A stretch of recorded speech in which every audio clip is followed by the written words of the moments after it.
Hey there, I'm Nicholas Dubois, co-founder of Advanced SimRacing. We are a Canadian company. So what we did here today is for a real petrol head. He's really passionate about cars, as you can see behind me. We did a turnkey solution for him based on his needs. We try to gather as much information as we can on our client. And like we did today, we install a D-box system. We install ultra-wide cube control steering wheel. We try to provide the best quality for your budget. So let's say if you want a budget of 10 grand, we're gonna give you something that's the best for 10 grand. If you want 20 grand, then we always try to stay within your boundaries. We do try to make it as easy as possible. So the client, once we install everything, it's pretty much gonna be a turnkey. So he's gonna press start on his computer, and right after, we'll try to explain everything, how it goes, how it works, and then he's ready to go. Our aluminum is from USA, treated in Canada, cut in Canada. So we do sand all our aluminum piece just to make sure the powder coat sticks to it. And that's one of the reasons why we use powder coat, is to make sure you have the best aluminum finish in the industry. And our quality is beyond what you can get with any other competitors right now. We are really, really passionate about all the gear, all the cockpits, all the sim hardware, and that's why we want to create something that's really gonna reflect our passion into our product. Come visit us at advancedsimracing.com. You can always reach us if you have any questions. You can call us, you can text us, you can go on Facebook, like our page, ask us questions over there, and we'll make sure to answer every questions there is. We are very passionate about what we do, and we try to make it as easier for you to go into the sim racing world, because there's a lot of gear, there's a lot of options, but let us guide you through your process, and let's hope you'll be an Advanced Sim Racing customer.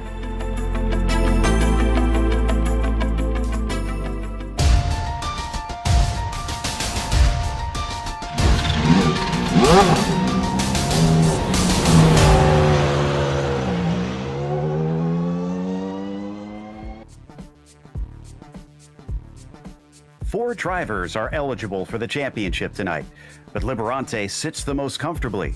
His 12-point lead is not unassailable, but his destiny is far more in his control than his rivals. Will Charlotte see him crowned champion, or will Demers, McLaughlin, or Trepanier snipe him in the 11th hour? We'll find out soon as we get ready to watch round 10 of the PRL GT3 Amateur Series, and you'll see it all live here on the Global Sim Racing channel. Hi, I'm Joe Peak, and with me in the booth is DJ Clark. Behind the scenes is our director, Sean Ambrose, and he's using cameras provided by Ducky Beard. Charlotte's Roval has been getting plenty of use both in real life and here in the sim. Let's head to our track guide to learn more about this layout.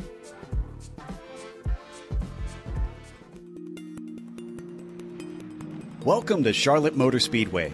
Until a few years ago, most race fans probably didn't know that this track had a road course layout. Thanks to a huge revamp to prepare for NASCAR to race on it, the Roval is now a top-tier facility. Situated in the northeast corner of Charlotte, North Carolina, there's a whopping 6 different road course layouts. They range from just under a mile to a little over 2 miles in length. Like most Rovals, the high-speed banking on the oval portion makes up the majority of the lap length. However, one unique feature that isn't often seen on other Rovals is that this track includes a decent amount of elevation change. Passing is often difficult, and the 2 chicanes on the oval portion are notorious for their unforgiving curbing. Lesser-powered cars find overtakes a bit easier with the slipstream on the banking, but anything with some oomph is going to have to work very hard to get by their rivals. If anything, attrition often rears its ugly head, and simply keeping the car pointed forward and clean will net you a good finish.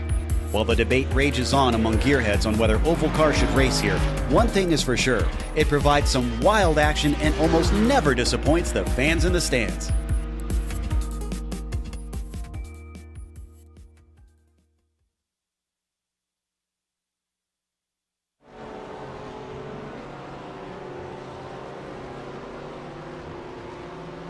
Well, it is championship deciding day, DJ, and if ever there was a day where these drivers need to understand what these GT3 cars will be like here, this is it.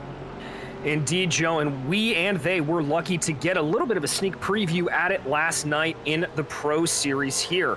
Now, one of the biggest takeaways from that event was the fact that the draft wasn't nearly as effective as we were anticipating. We saw most of the overtaking really going down into turn one, that heartburn turn precipitated by a good run through that final chicane off of the backstretch. We also saw a lot of drivers having some problems through the infield, and that potentially setting up a run or two in there. Big danger zone, though, pretty much across the board was turn 7 and turn 8. Getting a bad run back onto the NASCAR oval can really come back to bite you. And we saw more than a few drivers getting a little bit loose coming over the hill of turn 6, carrying that looseness through turn 7 and finding that outside retaining wall. Well, we'll keep an eye on all of those points, but before we get to them, let's talk about how our broadcast is brought to you by ASR. Owned and operated by passionate sim racers, Advanced Sim Racing designs and builds the sturdiest and most durable aluminum profile racing simulation cockpits available in the market today. Visit them at advancedsimracing.com. Today's broadcast is also brought to you by RaceLabs. RaceLab helps you to improve your driving skills. With modern overlays, race statistics, and native VR integration, you can get the best out of iRacing. Start using it for free now at racelab.app. Today's broadcast is also proudly sponsored by ButtKicker. ButtKicker products add an incredible immersion and realism to any game. Feel every nuance and truly put yourself in the driver's seat. Check them out at thebuttkicker.com. Tonight's event is also brought to you by SimMSA. Simulation Motorsports Affinity provides many consulting services, from completely customizing simulators to managing teams, individual drivers, and complete events. They're working hard to bring everyone together at one place to support and promote sim racing internationally. Find out how you can bridge the gap between virtual and real motorsports at SIMMSA.net. And finally, the PRL GT3 AM Series is brought to you by NinjaTrader. Ready to compete against the financial markets? Supporting over 60,000 users across the globe, NinjaTrader provides award-winning trading software and brokerage services. NinjaTrader is always free to use for advanced charting, backtesting, and trade simulation. Visit ninjatrader.com to get started with a risk-free trading simulator and start tracking your performance. We alluded to the championship situation, but let's show you exactly where it sits. Liberante ahead of the tied Demers and McLaughlin, 12 points back. They both have a bit of a climb to try and take the championship away, but it's certainly not impossible. They just have to hope for really good results for them and a bit of a bad day for Liberante. Trepignet is very much a dark horse. He has got to hope all three of those ahead of him fall victim to some bad racing out there. Almanar and Antonino are unfortunately not in the running, but certainly in their own fight to try to decide fourth place. What about the team's championship? Well, in that team's championship, it's almost a done deal there for NTR Motorsports with RF Delta Sport 34 points back of them, but a bad day for NTR could spell disaster, and we could still see that change around.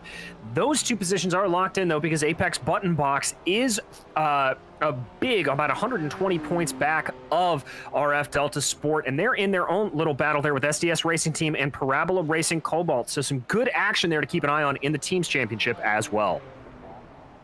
And of course, for today's race, nothing's changed in the format if you've been tuning in all season. It is still a 40-minute event with all these different variety of cars that they are allowed to choose from in the GT3 class. And it's open setup, so hopefully they've been able to trim out the cars here with these long runs around the oval portion. And they got to watch out for the incident limits because they can both get a drive-through at 13 or disqualification at 17. Bonus points could decide things with it being so tight in this race. We'll try to keep you abreast of that. We're working on the first of those bonus points that they can lock down, which is the pole position. And Trepignet improved on his second lap, so it looks like he's got that one under wraps. Demers is improving on his first lap, and he is able to find 2/10, but he will stay down in 6.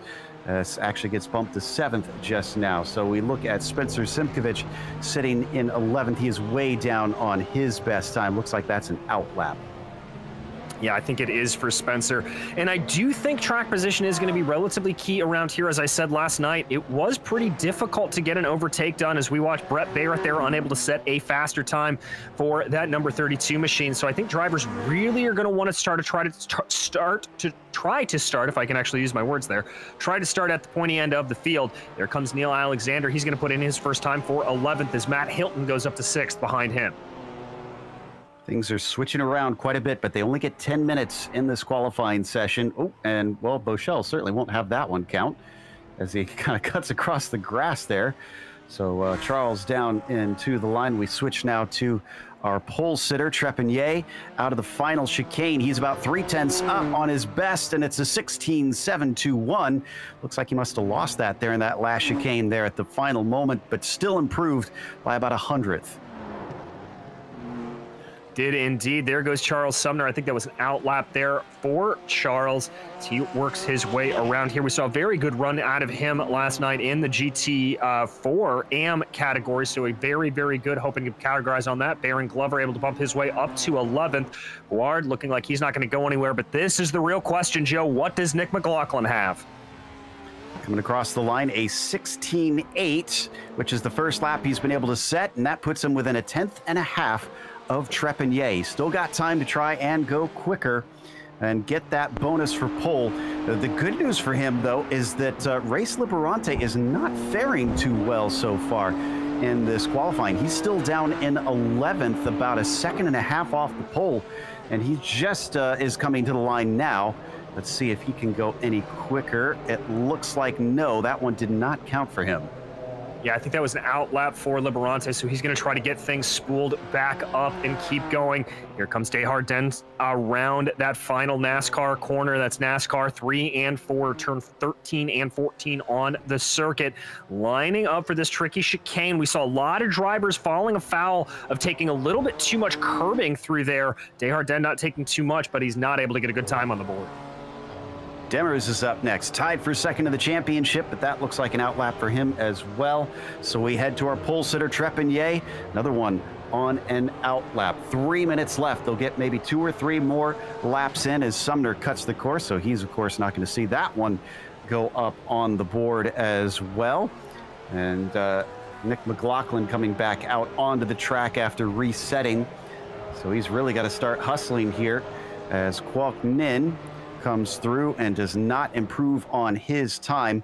Now, for those wondering about this championship situation for Race Liberante and what he has to do to solidify things, 4th or better, no matter what happens, it will, regardless of what anybody gets on bonus points or if he gets none, he wraps up the championship. If he finishes below there, then we got to start getting our calculators out.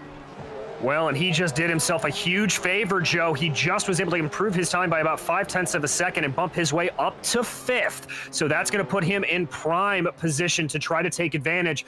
But it does look like Nick McLaughlin is very quick on this lap he's on right now. Watching Desjardins here in 9th. Looks like he's about half second down, so unless he's got something magical in this last chicane, and no, he does not improve that time through. Antonino down there in 3rd. He's very close to his best, but he is just shy in the end, so that one not going to see him get back onto the front row. What about Hilton? Hilton not able to do anything. I can report that Nick McLaughlin backed off a little bit coming out of that bus stop, it looked like, but he's still able to go faster there, it looked like. Or maybe he picked up an off track. That's why he backed off. So that was the mistake for him. He'll have 1 more lap, maybe 2, to be able to get it in there, Kwok Nin, and able to go faster. Now we're following Matt Hilton as he comes through the final chicane. Hilton's up by about 0.2 on his best time in this qualifying. 17.5 last time through, but it's a 17.9, and he flubs it in the last chicane. Chet Miller now across. Looks like he is going to go just a little bit quicker, and that puts him into 17th.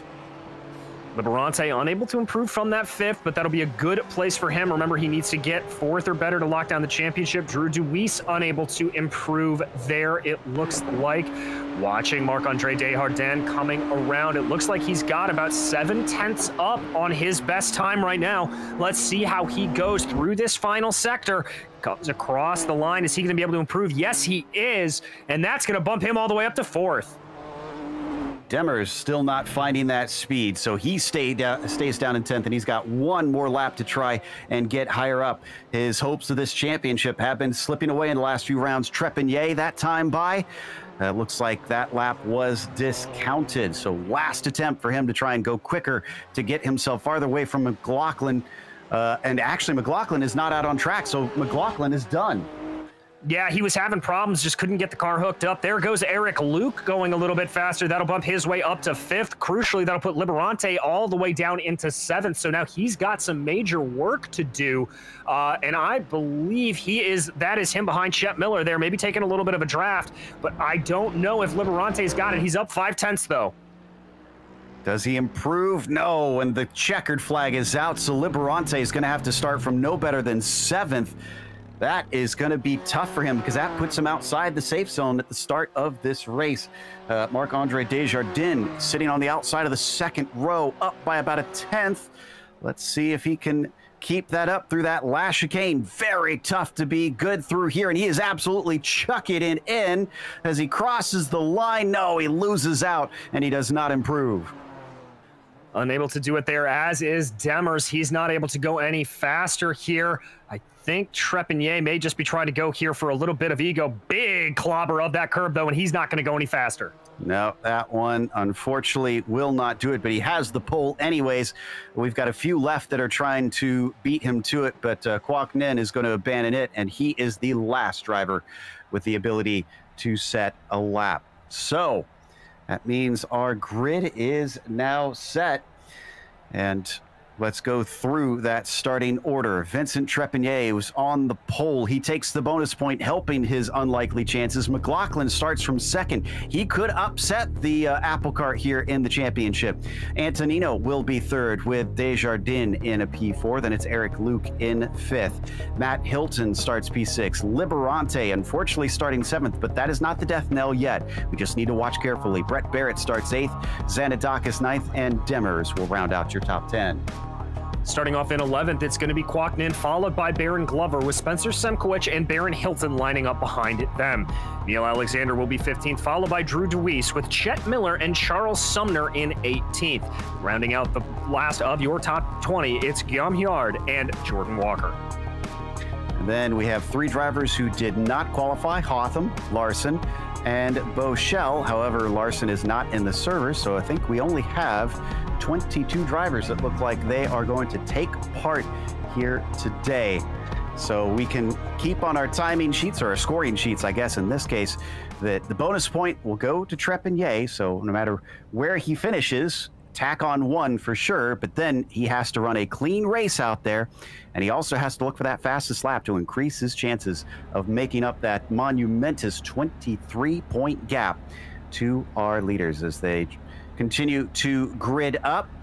However, they have an extra foe to worry them out there today, DJ, and that is the weather. It is scorching on the track surface.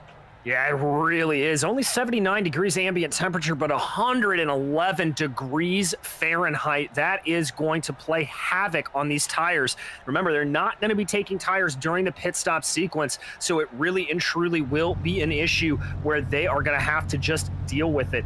Also, a little bit of winds here, only about 3 or 4 miles an hour as it looks like, so that's not going to play too much of an issue. We've seen it play some issue sometimes when they get up onto the banking.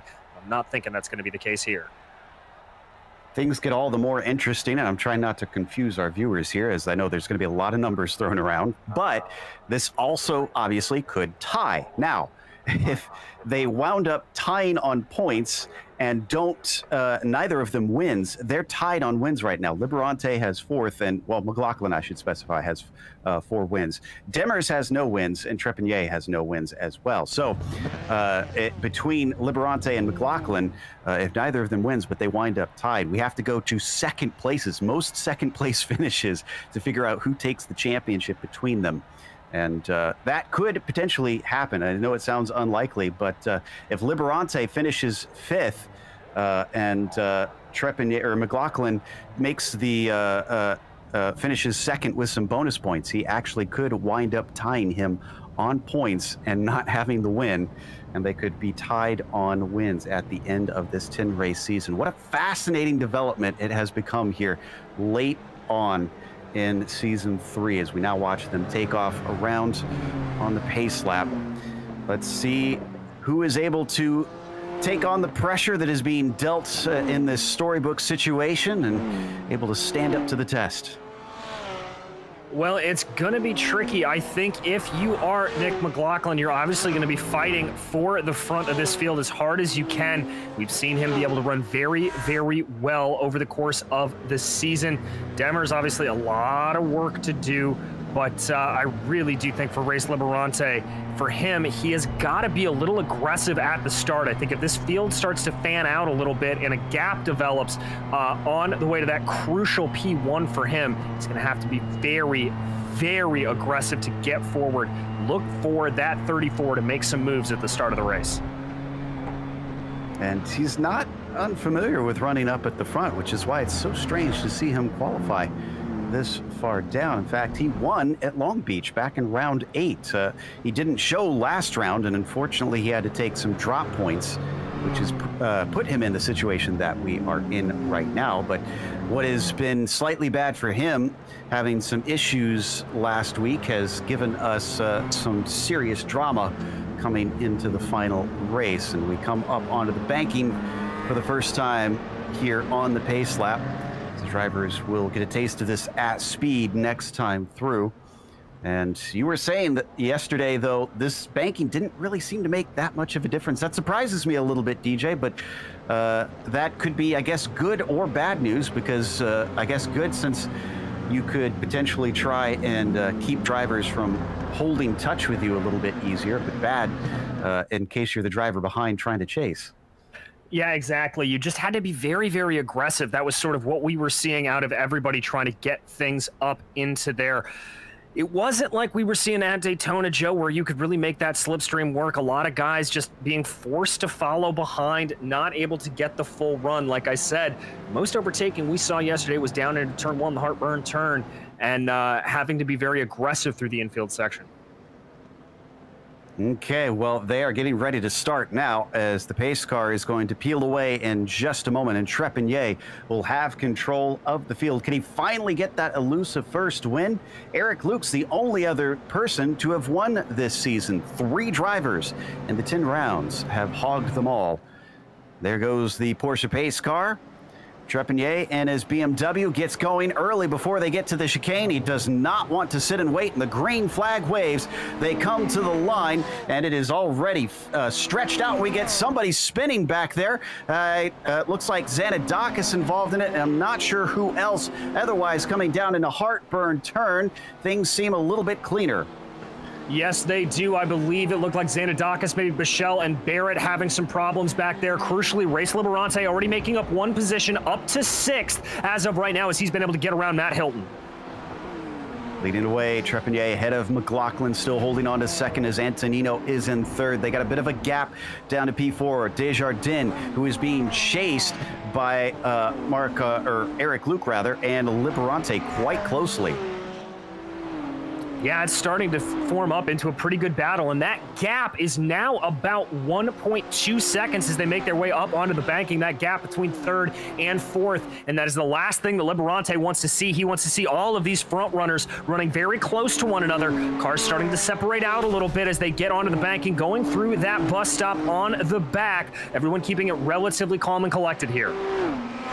It's a little wide for Antonino off of that first chicane on the backstretch, but now into the second one, coming up to the start-finish line.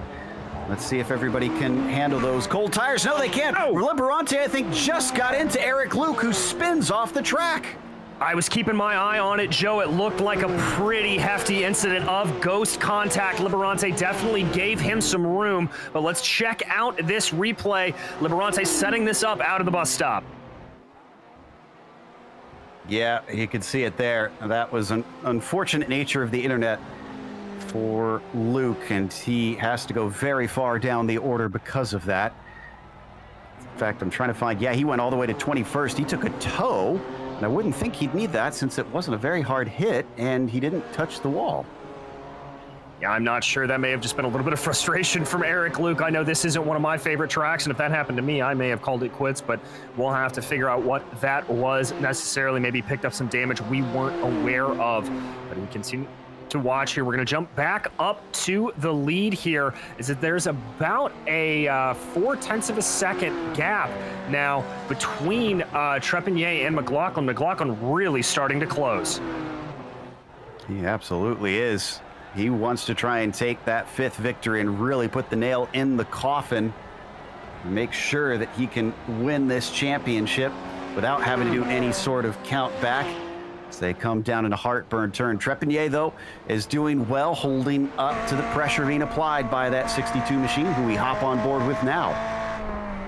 Yeah, and we've seen Trepanier respond to that pressure very, very well. He's lost out over the course of a couple of races in pit stops, but this is a position that we've frankly seen more than a few times. McLaughlin chasing down Trepanier as the race goes along. Now there we see him on screen as well. I'd love to get to watch his reactions as this develops, to see what the emotions are like for the driver, knowing that a championship is on the line. Up and around onto the banking once again, back to 0.6 of a second. It looks like he is got to keep working on that, get closer to be able to try and attack. Liberante still in 5th behind him, and about 2 seconds behind Desjardins, and continuing to lose ground there. Yeah, that's not good news for Race. He needs to be within about 0.7 of a second to 1 full second to be able to get that fully closed in. There you see him coming out of the bus stop. Can't even see Desjardins ahead of him. That gap looking like it's just continuing to grow. It's already up to about 2.5 seconds at this point. The good news for Liberante fans, as he sits right now, he would be champion regardless of bonus points, as there's only a 6-point swing currently between himself and McLaughlin. That would not be enough. And look at how close he has to get to the walls here in this infield portion. Yeah, this is an incredibly technical portion of the track. Obviously made for the heavy cars, but we've had a spin out of Baron Hilton in the back, I believe. Ooh, and looks like a bit of a clog there as well. Oh, and Guillaume Hard just had a big incident as well. That was with Xanadakis. So they're falling down the order 2 through 3 and 4. Let's see if we can figure out what started this.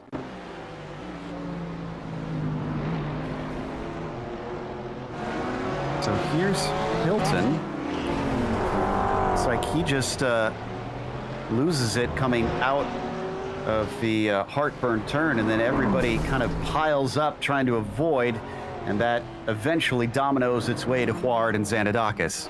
Yeah, and that was a pretty heads-up move there from Xanadakis. He recognized where it was. That was Miller down on the inside in the Mercedes, and I think Huard was trying to go around him. Xanadakis recognized that he could carry a little bit more speed around the outside, and it frankly just looked like Huard understeered out of that corner and just went right into the side of the 07.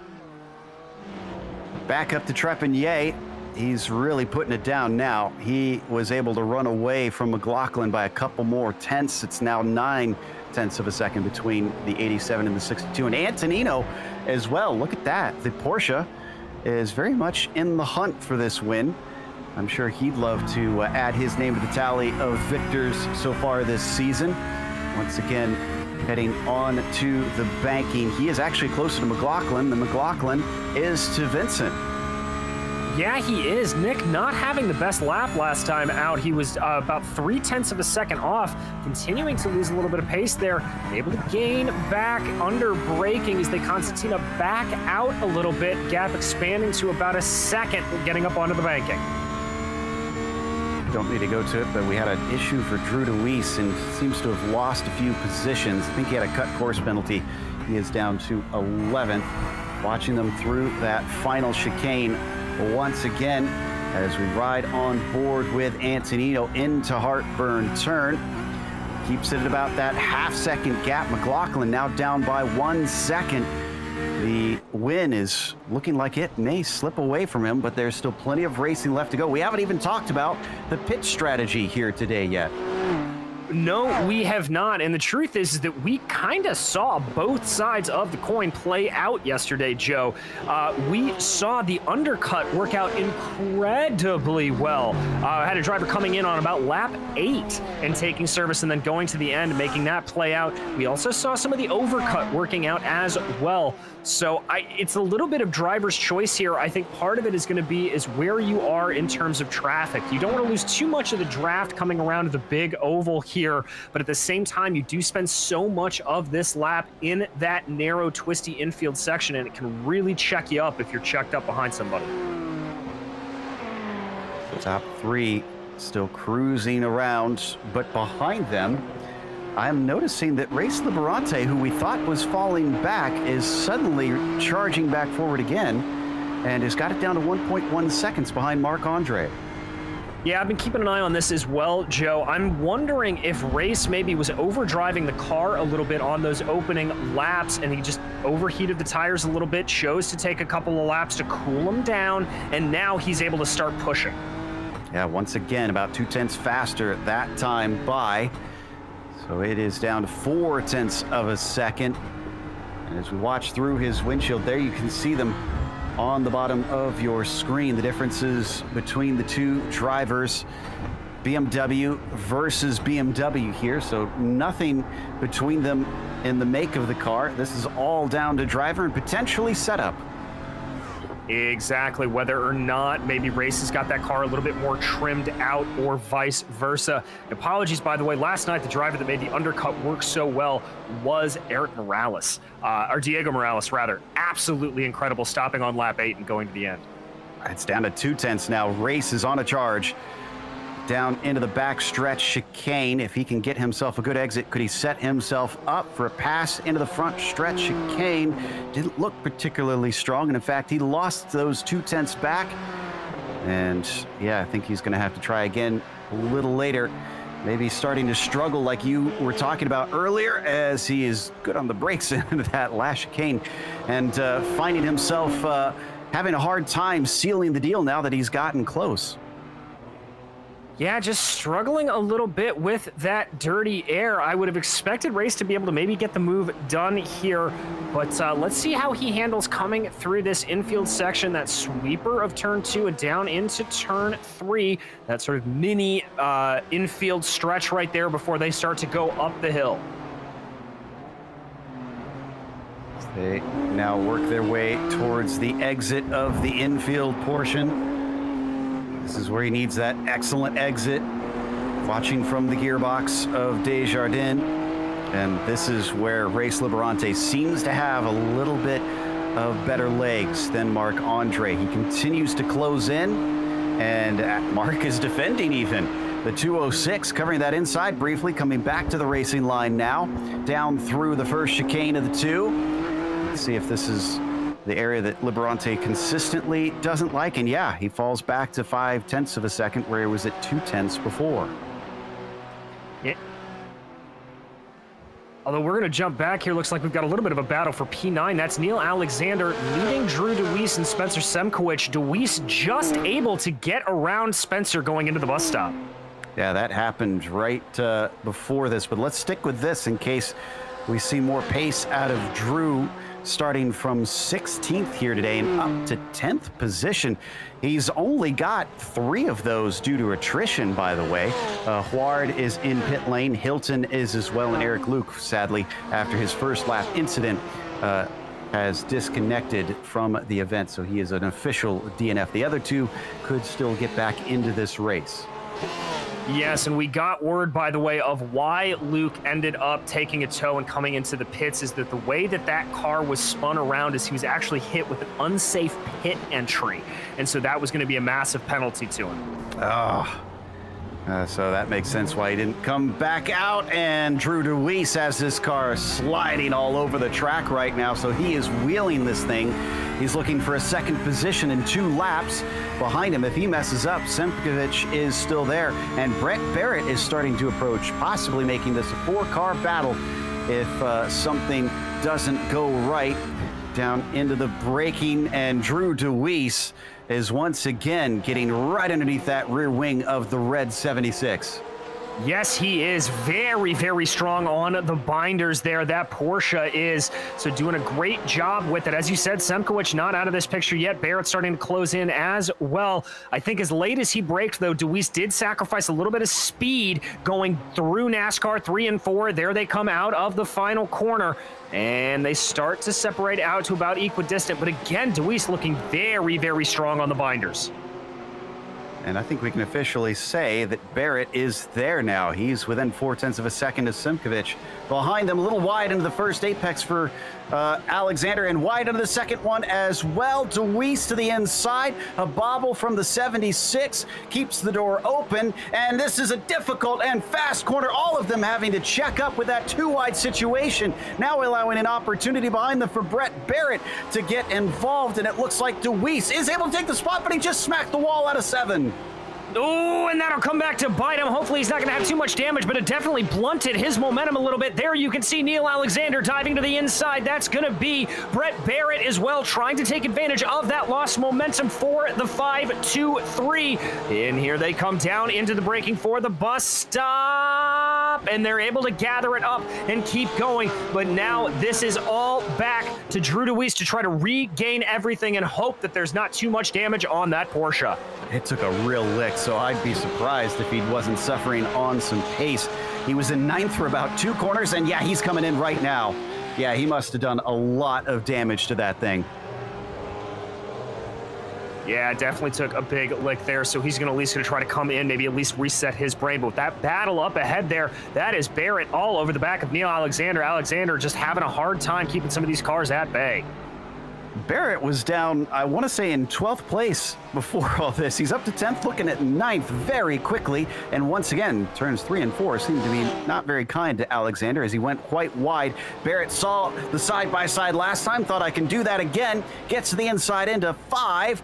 Keeps it side-by-side through 6, but it swings back to the other way through 7 and 8, and he starts to fall back. Oh, but he gets into the back of the 76, making contact. They stay in position, but now Semkowicz, oh, I thought he was going to have a run, but he must have had to check up because of that. Yeah, I think he really did. He was a little bit worried there that Deweese was going to go up into the wall and that was going to come down on him. But that orange machine in the background, that is the Tropicana machine of Charles Sumner. As there you saw, that was Deweese looking very good on, or Barrett rather, looking good on the brakes, but much like we saw Drew Deweese do on those previous laps, late on in the binders going into the bus stop, but that checked him up on the exit, and it gives Neil Alexander some breathing room. Alexander, lap after lap, doing a great job going through the bus stop. Well, I can tell fans of Drew Deweese, he did manage to get back out with a normal pit stop time, so apparently that damage wasn't too terribly bad. And he is back out and rolling. He is within the pit window as well, so he doesn't have to stop a second time unless something else happens to him, at least we hope. And continuing to watch now through 3 and 4. Alexander a little bit better. Barrett breathing down his neck, and he's going to look at it for a 3rd time. This time, though, not quite as gutsy. Alexander's going to give him space at both apexes. Can he manage to try and go around the outside of these 2 corners? I think he can. He's going to have to try and check up a little bit. He's way close to the exit wall, and he's going to smack it. Alexander still can't get by, so he's got the position, but at what cost? Well, there you can see Alexander starting to make a move, and that is Spencer Semkowicz looking about it as well. Push down under the blue line. That's going to be Barrett trying to hold it off, and now Semkowicz, oh! Launched into the air. Brett Barrett outbraked himself, and this is a boon for Alexander, who scampers away from everybody, and everyone is now checked up as Sumner gets through. Kwoknin, Spencer Semkowicz, all passing Brett Barrett and switching positions around. The green car of Semkowicz is going to hold 10th, but he's going to start to lose control into the chicane. Barely holds onto it, and Kwoknin can't do anything. We hop on board with him. Another one of our onboards today. Yeah, Nin there trying to get anything that he can do, but just not exactly having the ability to get it done, courtesy of that checkup from Semkowicz. Now they come down through turn 3, getting ready for turn 4 here. That sequence, you see Nin able to close up a little bit and keep that gap nice and tight. Is he going to have the gutsy move into turn 5 like we saw out of Brett Barrett? No. Oh, he runs wide.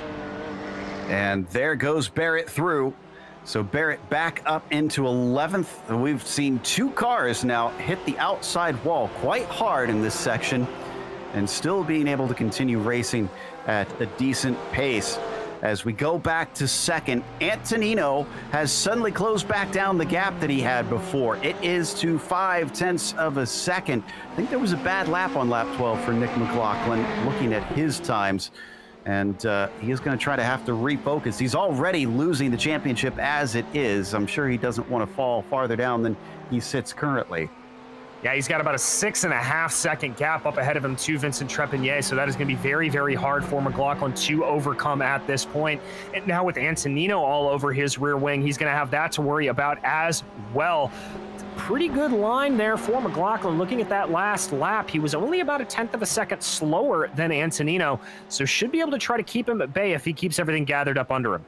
Nothing's changed in the championship situation. McLaughlin still only going to gain 6 points over Liberante. Neither of them hold the fastest lap. That goes to Trepanier. Currently in very wide on the exit. McLaughlin maybe pushing a little bit too hard. Antonino sizing him up.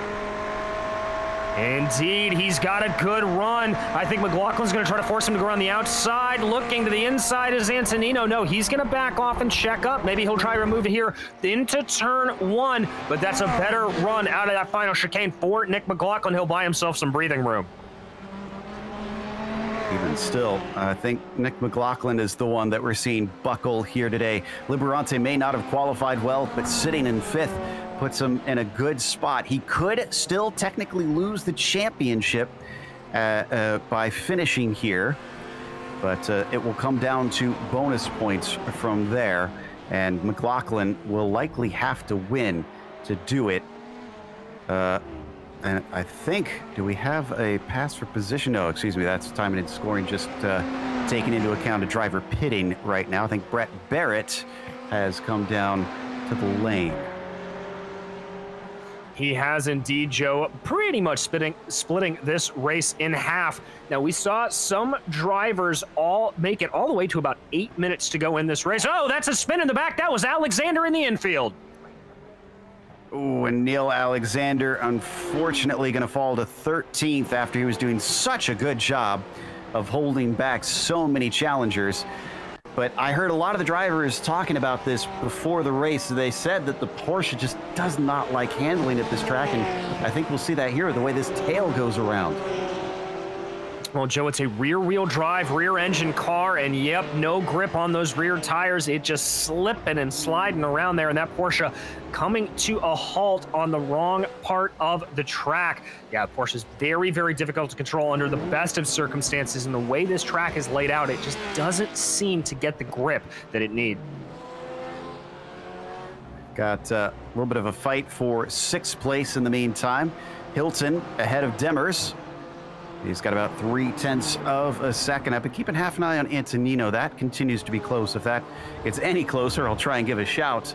Because, again, championship implications. Demers does as well, but Demers has not been in any position to take the championship, as he's going to have to pull to the side drastically to avoid Hilton, who nearly finds the wall like a couple other drivers have. And Antonino just took the spot as well, down into the backstretch chicane. So McLaughlin falling farther out of possibilities to try and steal this championship in the last round. Yeah, and this was all just a great run out of turn 8. There you see Antonino diving down to the inside, late onto the binders, a textbook maneuver going into the bus stop on the backstretch. And so McLaughlin now is going to have to hope he can hang on to the tail of that 193 Porsche. This may be an opportunity for McLaughlin to try to save a little bit of fuel. We've seen him do that before. So that puts only a 4-point gain from McLaughlin over Liberante right now. As we watch Antonino ahead of McLaughlin coming into turn 6. Difficult curved braking zone, uphill over a blind crest. And now they come back onto the banking. And they certainly look like they're hustling. There is quite a bump in that infield. It seems like these cars just bouncing around every time they go through there. Yeah, for sure. It's not, it's more of a gradual sort of hump, I would say, rather than like a massive bump that would shutter the car like something you would see out at Old Daytona or, for example, Fontana. But you can see the two of them here. Nick doing a pretty good job keeping to the back of Antonino. Antonino dipping those left side tires down below the blue. They are not allowed to race below that blue line for what it's worth. The racing surface is considered only on the banking on the oval. So that's why we saw earlier at least one car back out when they had a good run on the backstretch. And who was that to the side? That was Jordan Walker, who gave our leaders a scare. In fact, he's still parked there and he just got hit by Race Liberante. Race Liberante just got wrecked into turn one. Can the car keep going? Looks like he's trying to get it. You can see him working that wheel, but I think that car is almost, it is. He's taken a tow. Race Liberante has taken a tow. Nick McLaughlin now sits the best position to take this championship. Why did that car not take a tow? He just sat there in a blind, prone spot. Right on the racing line. Oh my goodness gracious. Race has got to be furious right now. Okay. As things sit, and that was Jordan Walker, by the way, who he hit. I think Liberante would finish, it looks like 15th, actually, which is impressively high. So that's still, no, he just did officially. He's out. He's not going to score points. They do not count drop weeks in the race finale. So it will be a 0. Well, not a 0, I should say. As we head now to the battle between Zanadakis and Sumner for 10th place. We'll try and get you the points scoring for Liberante here as so we get an idea of who is going to be able to overtake him now that a few drivers have also DNF'd behind him, but others have taken repairs. Out onto the back stretch, that is Sumner you see in the orange machine, Zanadakis in the white. Yes, it is, and I always like to see Nikos here, always an aggressive driver, trying to put the pressure onto Sumner. Almost looked like a little bit of a checkup there out of the BMW machine coming onto this NASCAR 3 and 4 section, pushing the car as hard as he can here. Not going to be close enough, I think, to make a pass down into here. But let's see how he handles this going down into the harbor turn. Remember, Zanadakis on a little bit of a recovery drive.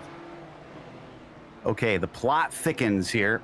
If Liberante finishes in 15th, which is where he sits right now, then McLaughlin needs to finish 4th or higher to take the championship. I think. I need to double check. That might actually be a tie.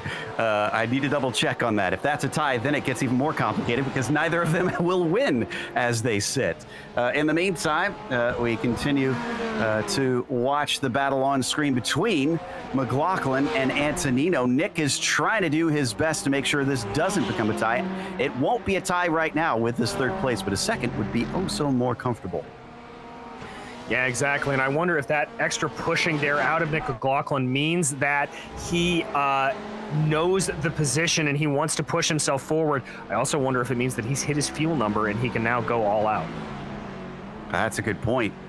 I hadn't even considered the fuel saving, especially around the banking here, because that draft can still help you on that one as they hug the inside through 7 and then come around on the banking. We're going to watch another onboard here with Nick McLaughlin looking at his speed comparatively with him. 140 miles an hour, 150 as they get up to the top. It was 152 for Antonino and a 149 for McLaughlin, so he was actually a little bit down on pace.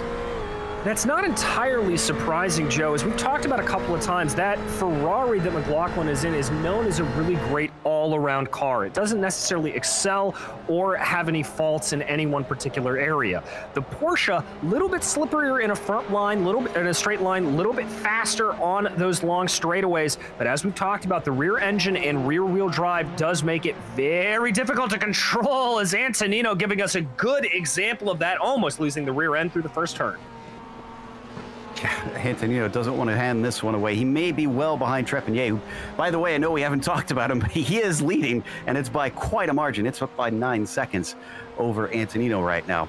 But Antonino, no doubt, will want to retain this 2nd place at the very least.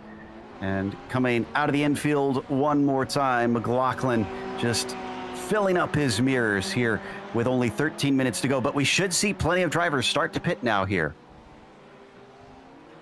Yes, they will. Just trying to figure this out as best that they can. I would imagine within 5 minutes, Joe, I think we saw a lot of drivers making a dive into the pits at about 8:30 is what we saw last night. So Liberante has been shuffled down to 16th now as Jordan Walker's gotten back out on track and gone by him. Deweese, though, has been in pit lane for a long time. I'm not sure what is causing that. He could still fall to 17th if Deweese comes out and overtakes him. But it actually changes the situation only slightly. Liberante in 16th means that 4th or better will definitely win the championship for McLaughlin, as it will not create a tie by finishing in 4th place. McLaughlin will beat him. All right, so there you go. And remember, we've seen McLaughlin be able to pull out some extra fuel out of that Ferrari before. Maybe what he was doing here, if he can go an extra lap, maybe make the overcut work on John Antonino. Dimmer's got to be kicking himself. He's down in 5th. He's a few positions behind. And actually, that brings up an interesting point. Now that I think of it, if McLaughlin also wrecks for some reason, Demers then has to put himself in a position to try and beat Liberante, which Demers is not right now. That said, if McLaughlin wrecks, Demers would move up to 4th, which would put him into championship winning position. Joe, the combinations and permutations are starting to make my brain hurt at this point. It is just absolutely amazing, and I got to give credit to the PRL here, the Precision Racing League, for throwing up such a great season finale. And it looks like we've got a pitter. Yeah, Antonino is in. So John Antonino now taking his stop as McLaughlin carries on. Desjardins does as well. And here is our current leader of the race, the 87.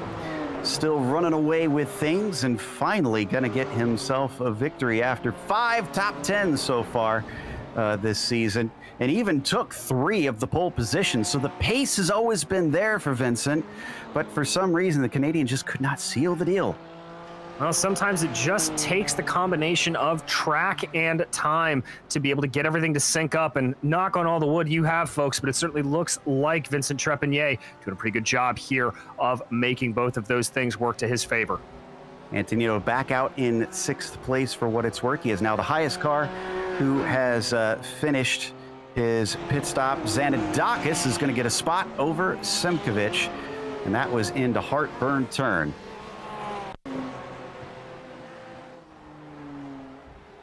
All right, so this is the replay. There you see Zanadakis, as we ride on board with, taking a poke to the inside, got a better run out of the corner, just down to the inside, little bit of the elbows out, and that BMW is able to move his way up into 9th. Okay, we got more cars pitting. Looks like Alexis Demers is now in. Trepanier is as well. McLaughlin stays out. All right, so like we said, Nick, able to be a little bit lighter on that right foot than the other drivers around him. We'll have to see if that's able to get him by John Antonino as they work their way back around. Looks like Trepanier's back out on track in 3rd. And he is way ahead of Antonino, so no problem there.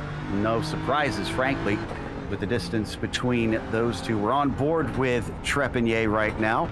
And that's Chet Miller, who has not, no, he has stopped actually.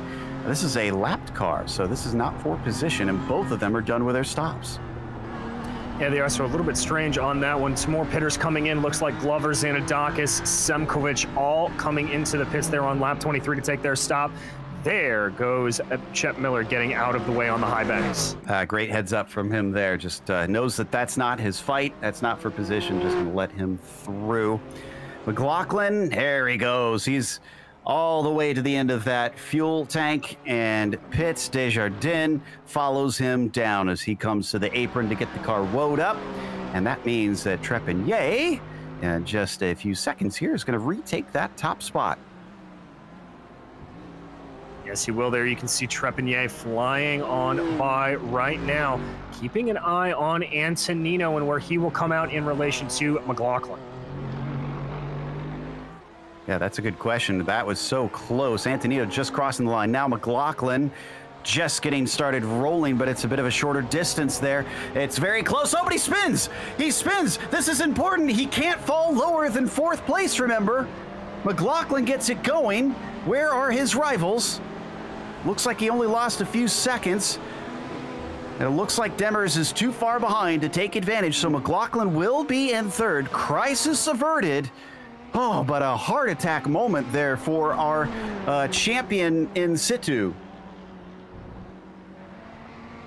Oi, oi, oi, he's going to be thanking his lucky stars on that. Yeah, and he still has a pretty decent gap, 4 seconds or so there back to Demers behind him. But that's going to get interesting if Demers knows that's happening. Demers may try to put the pressure here. If he can close in that gap, we could be in for what would amount to a race for the championship for 3rd place. There they are. There are your 2 contenders. Absolutely, and unless one of them gets the bonus for fastest lap and is able to keep the other driver from getting a clean bonus, then it cannot be decided by the bonus points. It is whoever finishes ahead of the other will be champion. This has been a wild turn of things in this race. Demers has 4 seconds to make up in 7 minutes. Yes, he does. And Demers' fastest lap, though, I have to say, is a 17.6 compared to McLaughlin's fastest lap being a 17.2. So Demers hasn't shown the pace that he needs to quite yet, but maybe that spin from McLaughlin spooked him a little bit. Sometimes drivers get a little bit fluttery there in the chest, let the nerves get to them, knowing that the opportunity is there.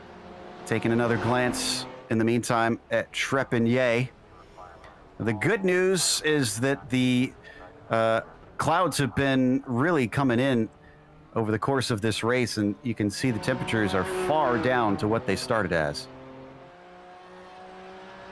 Yeah, they really are dropping all the way down to 97 degrees Fahrenheit. That humidity, though, keeping downforce levels relatively low, so not really doing a whole lot there. Update on that battle with Demers. It looks like it's holding at about 3.7 or so seconds, both drivers crossing the line, and it looks like McLaughlin was able to go about 0.3 of a second faster than Alexis, so he's holding that gap for the championship. So the champion in waiting here for the 62. Let's see as they cross the line. It looks like a good lap for him, an 18.3, whereas Demers crosses an 18.357. Very tight between them, 100th of a second essentially separating them that lap through. I think McLaughlin is on it here at the end. Yeah, he is. I think he knows what is at stake here in this 3rd place run. Keeping his way through the infield section. He's got Charles Bushell spinning in front of him. Bushell stays off of the track, so that was good for him. Got a few drivers that definitely took advantage of some of the chaos that has erupted around here. This man is up 9 positions. Charlie Sumner started in 18th, and that was actual qualifying. That was not him hanging back, because we did have 3 non-qualifiers, and has climbed his way past quite a few. Now he's got Kwok Nin behind, so he could lose one of those spots depending on how anxious the 239 is to try and wrap this up a little higher within the top 10. He's got 4 more minutes left, so there's a couple laps that he could try and cut that down and try and attack. Yeah, he could indeed, but both drivers here with the Porsche, so not necessarily an inherent advantage. It's going to all come down to driver ability. But yeah, massive shout out to Charles Sumner here. Talked about him being on the podium last night in GT4. He's just put in a really, really good season for a driver that we're a lot more used to seeing on the oval side of things. As for those that did drop out, speaking of that attrition, Eric Luke, Baron Hilton, Guillaume Huard, Brett Barrett, Drew DeWeese, our championship leader coming into the race, Race Liberante, and Spencer Simkovich are the ones that are out from here. We are down to a measly 14 cars. Looking, in the meantime, at the Ferrari of Nick McLaughlin. 4 races won. And as it stands right now, it looks like it will remain at 4 races won. But he is going to go from 3rd in the championship to 1st in this last round if he stays put. And you can see there on the face and body language from Nick McLaughlin, definitely feeling a little bit of the stress. You saw that sort of shake he did, trying to loosen out his muscles a little bit, wiping the sweat off of his brow. I think he knows what's at stake as your leader has crossed by with 3 to go, or with 3 minutes to go. I would imagine that will probably be 2 to go at the line. Down into heartburn turn yet again. I think he's giving the walls a little bit more room now because Demers has fallen away from him. It's up to 4.5 seconds. He doesn't really need to take the risks. He just needs to bring the car home.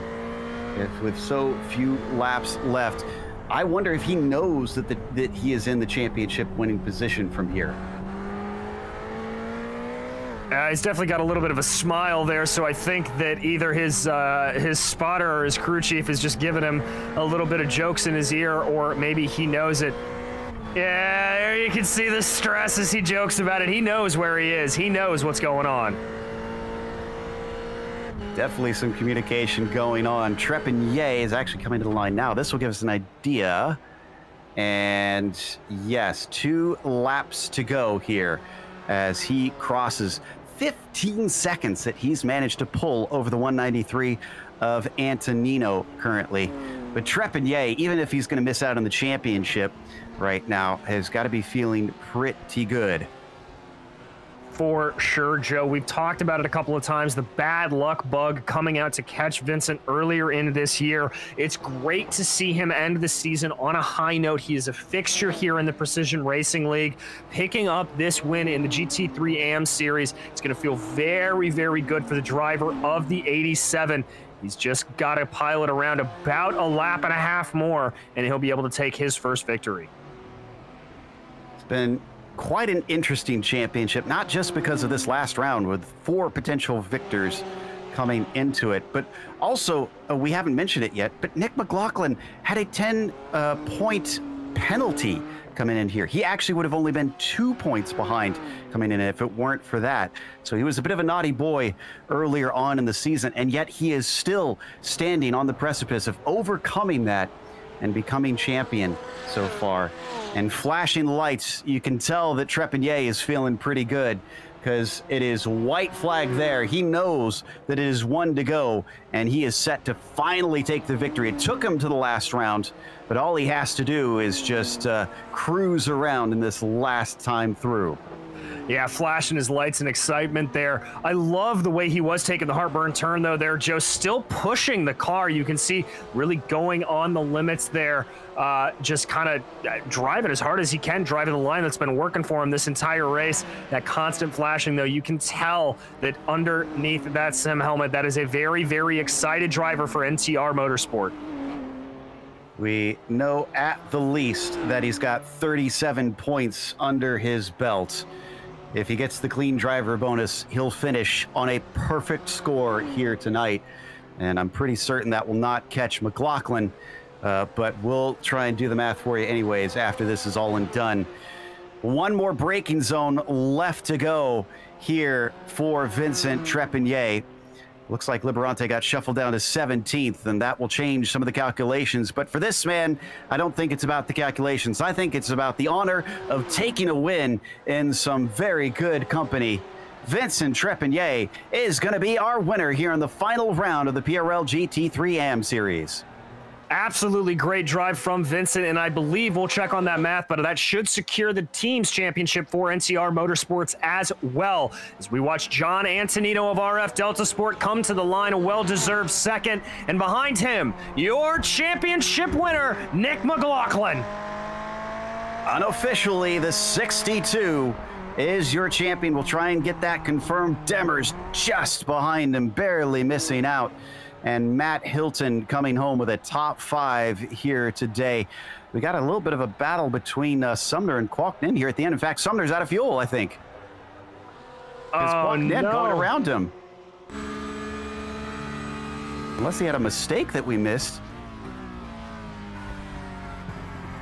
Yeah, it looks like Charles just made a mistake coming out of turn 8. Now he's going to try a little bit of fight back on Kwok Ninh. He gets a better run out of the bus stop. He's going to have to go the long way around, Joe. He's there, but it'll take an aggressive outbraking maneuver. This is to decide the last 2 spots within the top 10. Kwok Ninh sends it in deep. Can he get the car woed up? No, he can't. Oh, no, he barely does. But at the line, it's going to be tight. Who gets it? It's going to be Kwok Ninh, who finishes just barely ahead by 0.03 of a second. Love that. Right down the line. Last 2 on the lead lap. That's going to take us to a quick break. We'll come back with the unofficial results as well as driver interviews, so stick around.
Welcome back to Charlotte Motor Speedway. The finale for the PRL GT3 AM Series saw a stunner, quite a flip-flop of positions. Above it all, Vincent Trepanier took the win, but his outside chance of the championship was not sealed with that. John Antonino was second with Nick McLaughlin. By our math, unofficially, your champion in Season 3. Alexis Demers missed out just barely. If he would have finished ahead of Nick McLaughlin, he potentially could have been our champion. Matt Hilton was 5th with Marc-Andre Desjardins in 6th, Baron Glover 7th, and Zanadakis 8th. Kwok Ninh beat out Charles Sumner for 9th position as Charlie took 10th. Coming home in 11th, it was Chet Miller, followed by Charles Bichelle and Neil Alexander in 13th. All 3 of those drivers a lap down. Jordan Walker was 14th, 2 laps down. And we get into some drivers that ran into some trouble here. Spencer Semkowicz, Drew DeWeese, and most significantly, Race Liberante losing out on that championship. Barrett, Huard, and Hilton all unable to finish. And Luke was a DNF with 2 did not starts. Looks like we've got our new champion unofficially with us, Nick McLaughlin. Nick, congratulations. By our calculations, you are the new champion. How does it feel? Oh man, sweaty, real sweaty. Yeah, I don't know. I'm lost for words at the moment, to be honest. It's we said it last weekend. Anything can happen at the Charlotte Roval, and it certainly did. So I'm pretty excited right now. Well, it certainly got us up and excited, but what about you? How aware were you of the point situation during the race? Did you have someone feeding you information, and did you know anything about Liberante's wreck when it happened? We had done some quick math before the race. We kind of knew roughly where we need to finish, where he would need to finish, if we finished there, and so on. And then, yeah, when he wrecked, all I could hear was the squeals from the spotter going, "He's towing! He's towing!" Were you able to keep your cool at that moment, or did you find yourself getting a little nervous yourself? So I was actually kind of all over most of the race. I hit the wall on lap 10 just before exiting onto the Roval, so my steering was actually bent. And I lost a lot of time. Antonino caught up to me, and I really couldn't fight him. He was just a lot quicker. So at that point, it was get it to the finish line. I seen after pit stops, I had a half spin as well, just for good measure, because can't make it easy on myself. Demers right behind me on track, so I was super nervous, and it's kind of everything I could do just to bring it home. Well, you are GT3 AM champion. I take it, are you looking forward to being promoted to the Pro Series next season? I think I'm actually in the AM Series again next season. All right, then. Well, then how will you defend your crown then in that case? I certainly hope so. All right. I know there's a couple new faces coming into the championship for next season, or a little quicker as well. So there'll be some good competition for sure. Sounds like a good time to us. Anybody you want to give a shout out to, both for today's podium and the championship? Absolutely. Thanks to you guys first and foremost. It's been a great season and great broadcasts. Thanks to Precision Racing League, of course, for hosting, and thanks to TQ Engineering for putting this car into me. All the spotting that's been done, my teammate Luke, and finally all the other competitors out here. It's been probably some of the best racing I've got to compete in. So it really made it a lot of fun this year. So thanks everyone. That was third place, Nick McLaughlin. And up next, I believe DJ is talking to second place, John Antonino. Well, John, in the early stages of that race, you had a pretty fierce battle with Nick. And then once that happened, it looks like you were able to grow the gap and just kind of settle down a little bit. But how was it for you behind the sim? It was, can you hear me? Loud and clear. Okay. Yeah, well, it was pretty good. So, yeah, that, I just, like, when I went to pass Nick, I felt like I wasn't going to hold on to it, but surprisingly, I held on to it, and I felt pretty good for the rest of the race. I had a little bit of mess-ups and taps on the walls, but that's it. Well, you kept it off there pretty well, and this has been a pretty good season for you. We're used to seeing you at the top. Are we going to see you back for next season? Yes, you will, and I hope to do a good job next season as well. Well, fantastic, John. We're looking forward to that. I do have to ask you, are you going to stick with the Porsche, or are you maybe going to change things up a little bit and go with the some different machinery? We're gonna go with the BMW next time. All right. Well, we're looking forward to seeing you in that new machine. Anybody you'd like to thank for this second place here tonight? Yes, I'd like to thank Delta Sport, Race Factory, Move Up Warrensburg, Frame Sim Racing, Driven Texas, Frame USA, PRL Series, and you guys. Well, thank you so much, John. That was your second place finisher, John Antonino. And now Joe Peak is caught up with Kwok Nin. Indeed, and Kwok had a bit of an interesting start to the race. He got a little pinch there coming into the first corner and then seemed to have some ground to make up. Your thoughts on the incident you found there? Well, I should have went to the left instead of trying to stick it to the wall. I reached out, he was going to bounce off the wall and back into the middle of the track. And taking the wall and hitting him, I took damages on both sides of my front end, and my steering wheel was quite off about maybe 5-6 degrees. After that, right after that, I had a very hard time keeping the car on track because I just couldn't go through the corners to where I want to. But then I just had to like slow down, pace myself, and get used to the damages and drive with it. Honestly, I didn't even expect to get top 10 with the condition of my car. Well, it proved to be a very difficult track for a number of other drivers. So I think attrition definitely played in your favor, but you got to take them when you can get them. That said, we'll talk about the finish there at the end. You and Charlie Sumner gave us quite a bit of excitement after all the leaders had finished. Yeah, I wasn't really trying to get the position back from Sumner, but going after turn 7 and him hitting that wall, I'm like, okay, well, here's my chance, might as well take it. And fair enough, I just took it. And at the end, it was very exciting because we were side by side and he almost passed me up.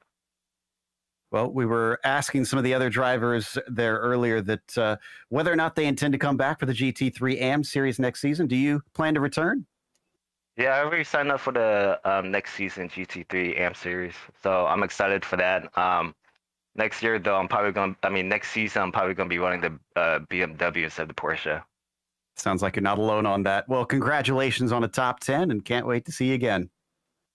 Of course, can't wait to see you guys, too. You guys did a great broadcast. I want to thank y'all and PRL and my team. That was Kwok Nin, who finished in 9th today. And that wraps up our interviews. Of course, we want to give a big thank you to our sponsors, though, before we go, which includes ASR. They design and build the sturdiest and most durable aluminum profile racing simulation cockpits available in the market today. Visit them at advancedsimracing.com. And RaceLab. It helps you to improve your driving skills. Start using it now for free at RaceLab.app, as well as ButtKicker. Feel what you've been missing at thebutkicker.com. And SIMMSA. Find out how you can bridge the gap between virtual and real motorsports at SIMMSA.net. And finally, NinjaTrader. Visit NinjaTrader.com to get started with a risk-free trading simulator to start tracking your performance. Thanks to the companies that provide the software and hardware for our broadcasts listed here on your screen. And additional thanks to June Lalonde, who provides our wonderful music. Check out our Bandcamp for more awesome work. Thanks to the team today, DJ, Sean, and Dougie. You can find more info about GSRC at globalsimracingchannel.com or through our social media. Check out our merchandise store at simracingmerch.com/GSRC. Keep a link in the description below. But don't forget to subscribe to our YouTube channel so you don't miss a moment here on GSRC. We have upcoming races for other series listed on the screen, so check those out and mark them down on your calendar, including up next, the Flying Huskies are going to Spa. That'll be at 11:30 p.m. Eastern. Until next time, race clean, race hard. See you on the track.